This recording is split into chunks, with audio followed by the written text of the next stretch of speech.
First of two regular season meetings between CF Montreal and New York Red Bulls. John, appreciate you hopping on, giving us a couple of minutes. I think the first question to maybe throw your way is when you look at this Montreal team, 0-6-3, is the record misleading, or is it the old adage of you are what your record says you are? I think it's a little misleading, but at the same time, it's life in the NFL. I just, for CF Montreal at the start of the season under Laurent Courtois, they just never got any kind of real traction here. And now that they made the change to Marco Donadel, not to say nothing's changed. What they've been trying to do is different. They've switched to a back four. The way that they're playing is a little bit more, I think, enticing for fans. They can't score. If you can't score, it's really that simple. They have three goal scorers in their first 9 games. They have 4 goals on the board in 9 games. When that happens, you deserve to be in the basement of the Eastern Conference, and just being able to create any kind of offense has been a real struggle for this team. What's been maybe the mood around the team? Because again, if you looked at the schedule so far through the first 9 games, and obviously feel free to disagree, they've played a pretty difficult schedule in some regards. And they've had some games where you felt like, at least at the end, maybe there's another draw in there out of a loss. Maybe there's a win out of one of those 3 draws coming in. Has the spirit of the team been a sense where they feel like, hey, we're close and we can still turn this around? Yeah, they're saying all the right things to that respect, but they picked up 1 point in their 2 matches at home. And, the realities of playing in Montreal is that at the start of every season, you are really going out of your way to try and cope with a very difficult away schedule. And they didn't cope very well with it whatsoever. And so it was, can they go back home and pick up some points? And again, the same narrative seems to rear its ugly head. So I do think that behind the scenes, that frustration has to be building for them for obvious reasons. I mean, it's getting late pretty early here for this team, but publicly they're saying all the right things. But if you're a midfield, if you're a captain, if you're any one of the strikers, any one of the people expected to produce any kind of offense, the fact that they haven't gotten that done, and I think strikers are probably the most moody of probably anyone out there on the pitch when the goals aren't going in. I just think that frustration behind the scenes continues to build. Take me through a little bit, John, if you can. I think he's a super talented player. I thought it was a good move when Bryce Duke came over to Montreal from Miami with his connections to LAFC, spending some time in South Florida. I thought he was going to be a guy that this Montreal organization could build around a little bit. Not saying that can't happen or hasn't happened.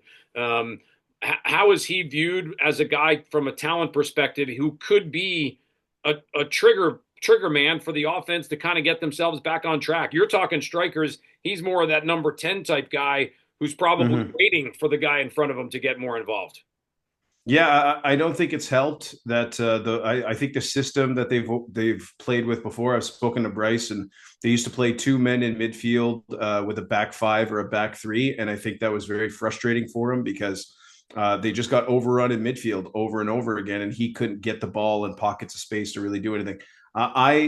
I think I'm in the minority where I still very much like what Bryce Duke is able to do. I think he has frustrated members of the fan base because he's a number 10. And is he really an attacking midfielder? Sometimes he's played better a little deeper in the lineup. But I do think this is a real moment for him, for someone who has aspirations to go to Europe. I think there's a big moment where they have a clearly defined 4-2-3-1 system. They want him to be that guy.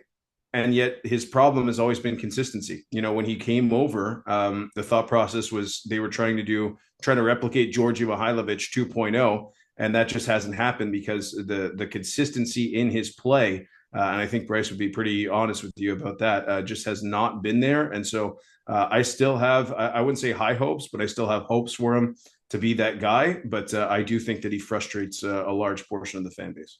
John, last one, and again, appreciative of your time giving us a little insight into this Montreal team. You look at the numbers overall, the goal differential of -9. They've played 9 games, just like everybody else pretty much has in the East. You mentioned the scoring woes. They've given up 13, but how much of that, I'm curious to your opinion, is at some point, if your offense isn't clicking, your defense is under a lot of pressure all the time.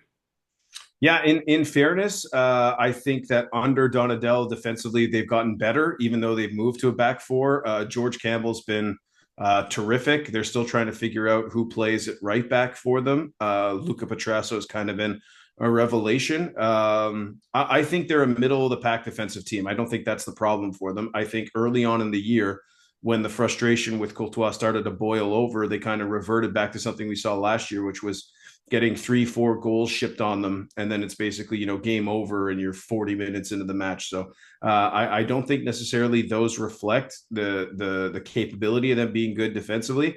If you're a Red Bulls fan, though, this team for eons, even before these players, even before this coaching staff, very susceptible when it comes to defending set pieces. That is just not their bag. It never has been. I expect it will continue to not be. And so that would be a spot that I think that could be exploited. But I do think that a couple goalkeeping errors also didn't flatter that at the start of the year. So they're a middle of the road defensive team. And I think on their best day, it's more likely that they can shut things down and play to a 0-0 than necessarily being able to score 2 or 3 goals and get the victory. John, looking forward to this one. If you're okay, we'll do this again in a few weeks when the return game takes place. Thanks for hopping on, giving us a couple minutes. Look forward to a good game on Saturday. Thank you, Matt. Same to you.